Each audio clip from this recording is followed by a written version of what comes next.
Ukraine ইস্যুতে Trump ও পুতিনের মধ্যে দ্বিতীয়বারের মতো ফোনালাপ হয়েছে। তারা বিষয়টি নিয়ে হাঙ্গেরিতে বৈঠক করবেন বলে ঘোষণা দিয়েছেন। তবে এই দুই নেতার মধ্যকার বৈঠকটি ঠিক কবে নাগাদ অনুষ্ঠিত হবে সে ব্যাপারে নির্দিষ্ট কোনো তারিখ ঘোষণা করা হয়নি। এদিকে এই সিদ্ধান্তকে ট্রাম্পের ইউক্রেন যুদ্ধবিরতির প্রচেষ্টার অংশ হিসেবেই মনে করা হচ্ছে। তবে কি এবার ট্রাম্পের হস্তক্ষেপেই সমাপ্ত হতে চলেছে রাশিয়া ইউক্রেনের সংঘাত?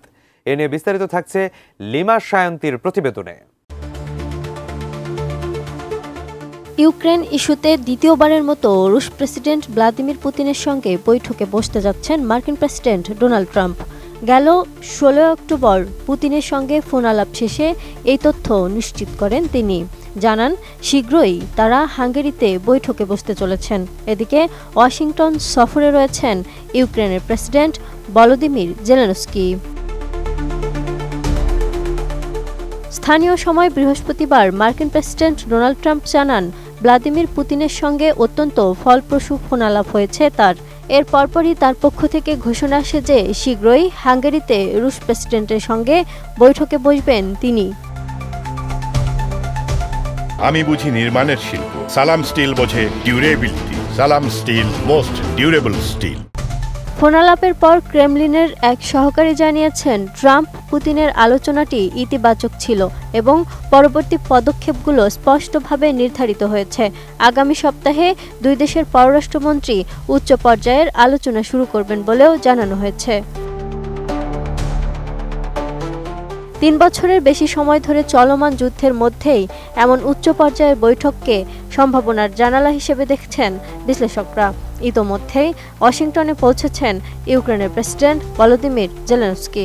17 অক্টোবর প্রেসিডেন্ট ট্রাম্পের সঙ্গে বৈঠকে বসবেন তিনি। ধারণা করা হচ্ছে জেলেনস্কি যুক্তরাষ্ট্রের কাছে রাশিয়ার বিরুদ্ধে লড়াইয়ের জন্য টমাহক ক্রুজ মিসাইল চাইবেন।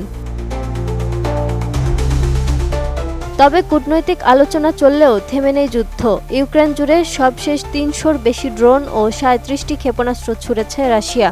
সুমি ও খার্কিভ সহ বিভিন্ন এলাকায় রাতভর এ হামলা চালানো হয়, যার ফলে বিদ্যুৎ বিভ্রাট দেখা দিয়েছে অঞ্চলগুলোতে।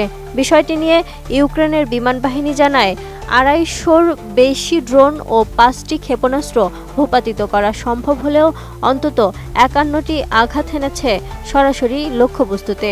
রক্ষা পায়নি সেখানকার গ্যাস অবকাঠামো।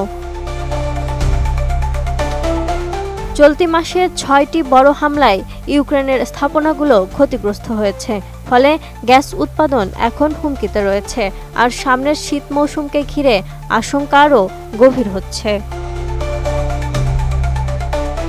Lima Sayanti, ATN news.